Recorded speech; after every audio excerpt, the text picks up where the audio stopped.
তো বন্ধুরা এই মুহূর্তে আমি দাঁড়িয়ে আছি কোলাঘাটের সেই দেউলবার গ্রামে।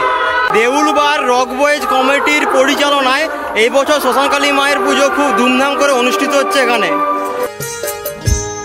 পাগল করে দে মাতারা, ভাবের পাগল করে দে মা, পাগল করে দে মাতারা, ভাবের পাগল করে দে মা, ভবের পাগল করিস নে মা, ভাবের পাগল করে দে মা, পাগল করে দে।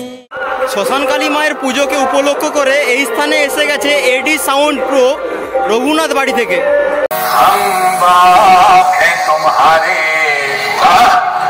तुम बेटे हो हमारे, हमसे डरा करो, आजकल की औलादों में हमसे डरा करो। তো বন্ধুরা তোমরা দেখে নাও এই সাউন্ড সিস্টেম এখানে কোন কোন বক্স সেটআপ এবং অ্যাম্পলিফায়ার নিয়ে এসেছে, তার সঙ্গে দেখে নাও কেমন কি রেজাল্ট করছে।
ভিডিওটি যদি ভালো লাগে থাকে অবশ্যই লাইক কমেন্ট শেয়ার করো এবং চ্যানেলটি সাবস্ক্রাইব করে রাখো, কারণ নিত্য নতুন ভিডিও তোমাদেরকে এরকমভাবে দিয়ে থাকি।